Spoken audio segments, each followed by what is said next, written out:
पात्रा में देखियो ताके भाजे मर के स्वर्ग राजा बनल भूत बनल की पिचास बन गेल कि देवता बन गेलिया सब बनगा में हसी के ब्राह्मण डाकू सब भुजियार सब आपस में विचार केलकै राजा ये महीना थके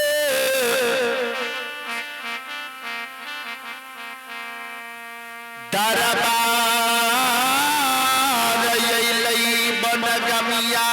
सब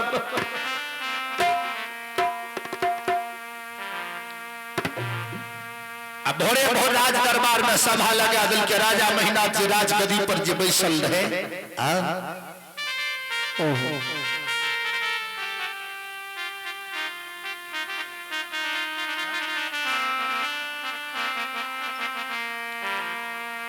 तो राजा महिनाथ के आगा में सब बनगा महसी के ब्राह्मण डाकू सब कल जोड़ के सिर झुका दिलके राजा महिनाथ पूछे लागले बनगमिया सबके यो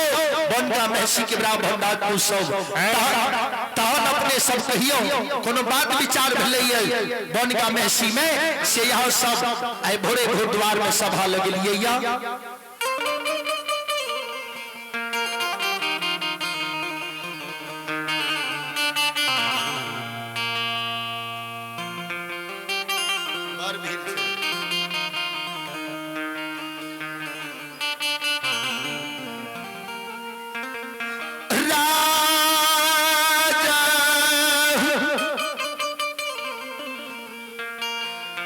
नहीं कोनो बात विचार भेल कल तब की भेल कल के एक बेर पोथी पात्रा निकालियो त कल की बात है से बोलो कल की एक बात कहियो यहाँ के संत कारू भाजे मर के स्वर्ग राजा बनल यहाँ के भूत बन गेल कि पिचास बन गेल कि प्रेत बन गेल कि देवता बन गेल एक बेर देखिए तो हम पोथी पात्रा में लिखल है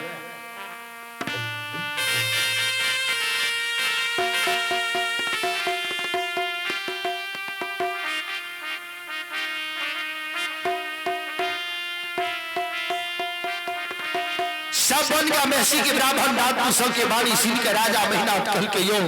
तहन एना है छै कि जे माला मर के स्वर्ग राजा बने छै कि आ भूत बने छै कि पिचास बने छै कि देवता बन जाय छै कि हे प्रेत बन जाय छै ओ कोनो पोथी पत्रा में लिखल रही है कहल के राजा साहेब तहन अगर नहीं लिखल रही है तो तहन एगो बात कहियो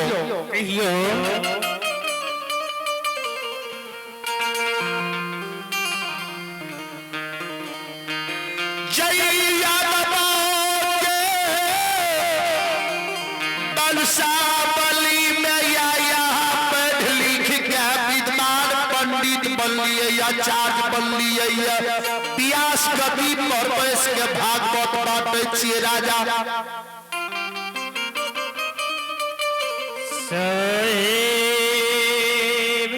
साहेब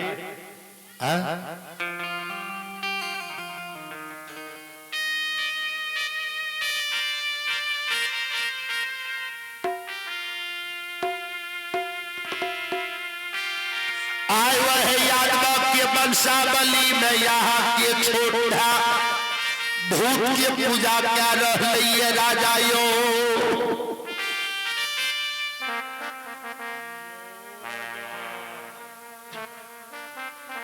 फर फर करते न साउंड बढ़िया छे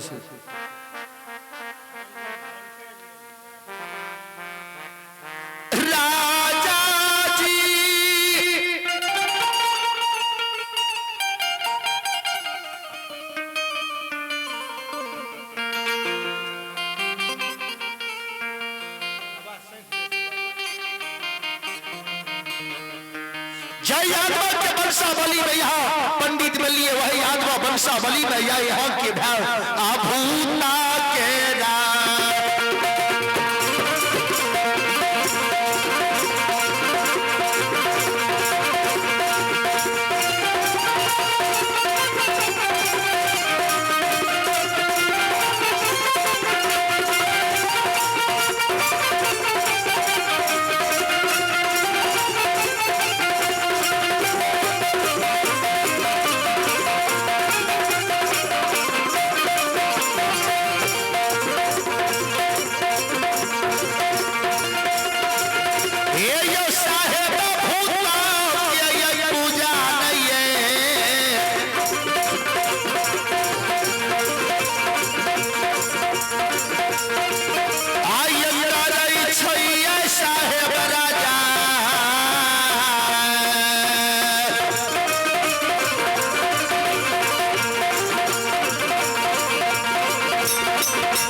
राजा साहेब भूत तेरी पूजा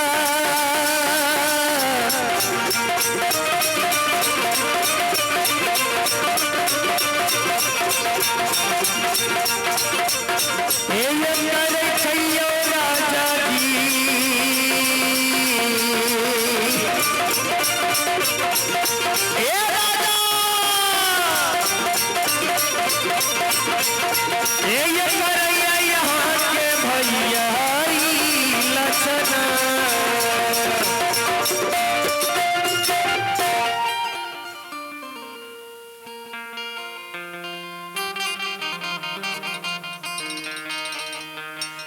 आज्ञा में भूत की पूजा कर रही है राजा साहेब।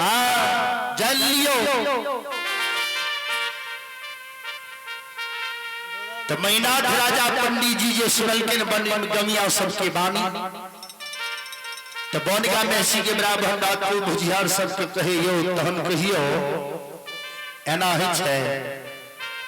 कि हमरा भैयारी महा दुश्मनी करे ले लिए या लड़ाई झगड़ करबे ले लिए या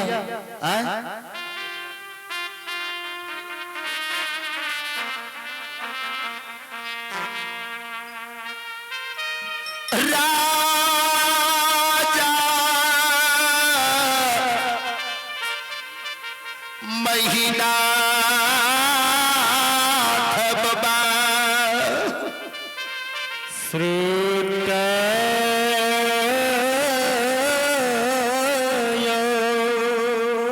श्रद्धालु से जन्मदिन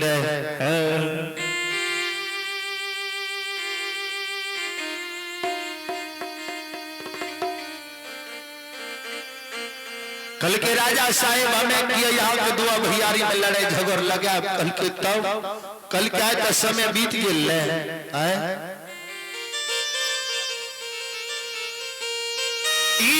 कल थोड़ा 3 बजे रात में चल जब सरहा घाट पर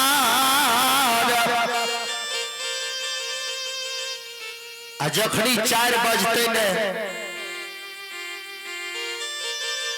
4 बजे तब देखबे सरहा घाट पर कारू के सारा पर लक्षण मालिक के लीला को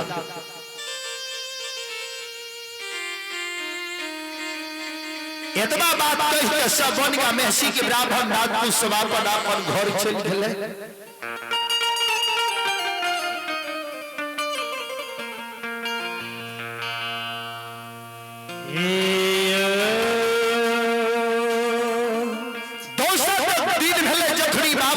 संत श्रोमणी हमारी माँ बहनों सब हे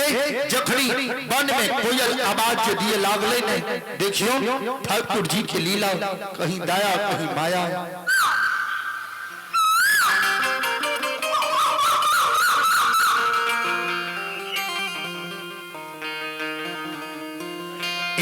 राजा महिला की नींद टूटल 3 बजे भोरे हिंसर महिला बाबा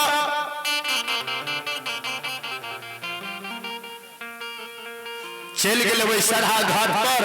वही सरहा घाट पर महिला बाबा पंडित जी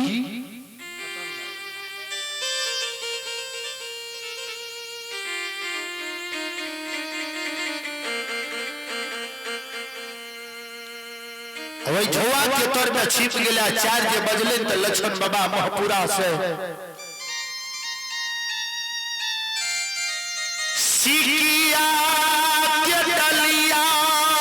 में 5 रंगल फूल पत्ती धूप दीप लाल कैया। ओहो जय हो।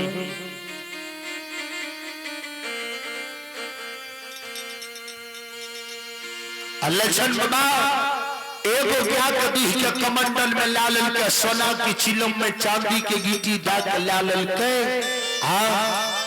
कलाली ले से 100 चना में 1 चना मेदनी फूल गाजा ले ले।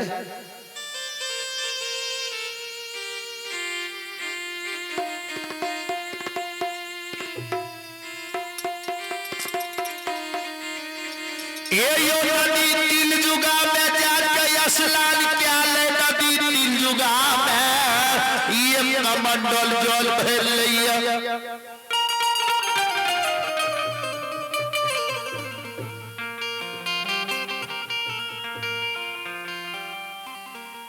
श्रद्धालु सज्जन वृंद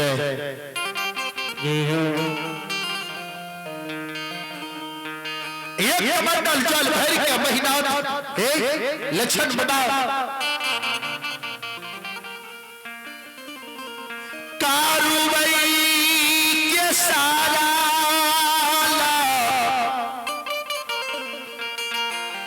पहुंचिए हो के लैया।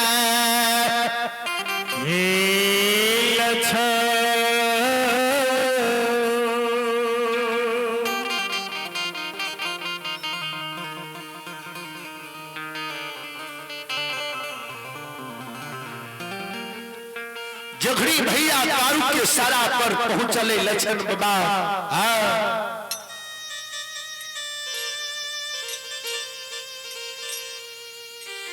तमाम समय में लक्ष्मण बाबा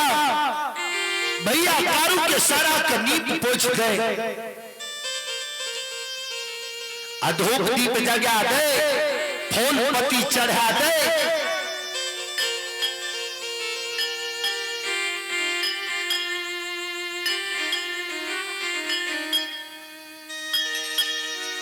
सोना के चिल्लम में चांदी के गीटी दाग 100 चना में 1 चना मेदनी फूल गाजा भैया कारू के सरा पर लटा को चिल्लम में भेर दे। सरा पर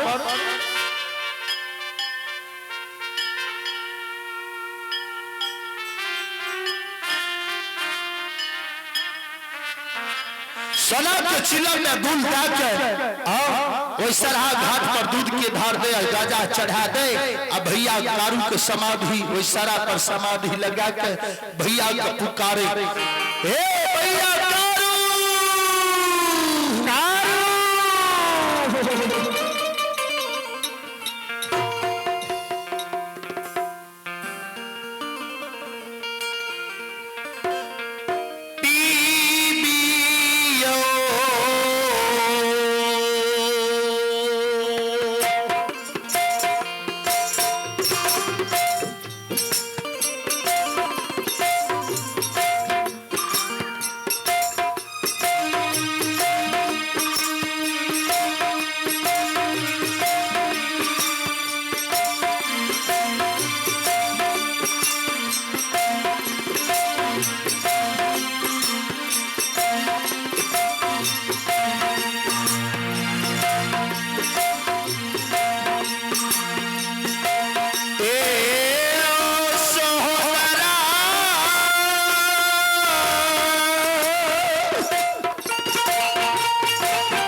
या पीला लक्षण भरल दूध गाजा ऐसरा गार परे ओ भैया सोदर संत भैया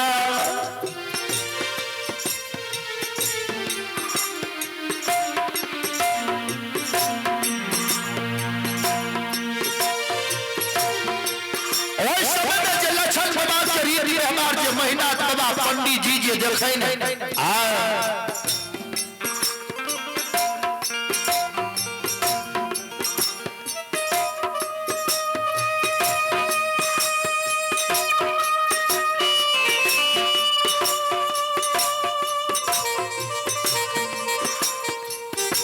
पंडित जी महिला बाबा जे देखल लक्षण के रीत में हमार पूजा करे तो वही सरा घाट पर पान फूल दे सबके राजा मैना तावन में सोचल के ठीक है कहल बन का महसी के ब्राह्मण से कि जय आत्मा के वंशावली में हम पंडित भेलिए वही आत्मा वंशावली में भूत की पूजा हो रही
जखनी लक्षण बाबा कारू भैया का पुकार भैया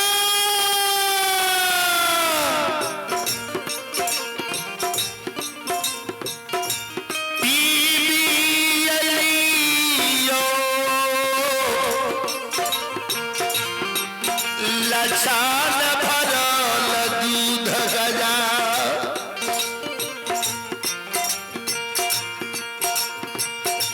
ओई समय में लक्षण बाबा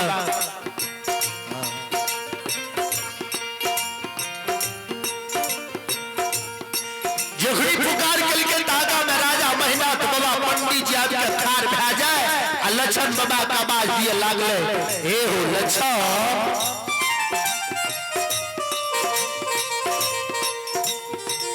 ए हो सुगा लक्षण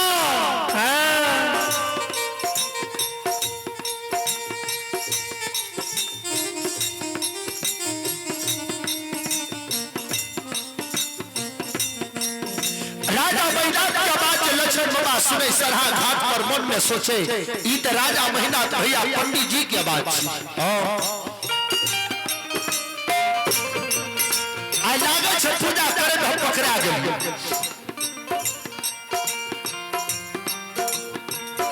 राजा महीना बाबा ओई समय आवाज दिलके त लक्षण बाबा के जखनी पल खुले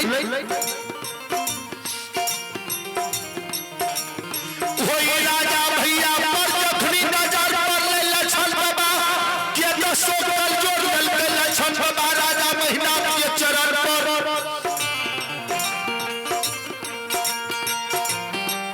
झुकिया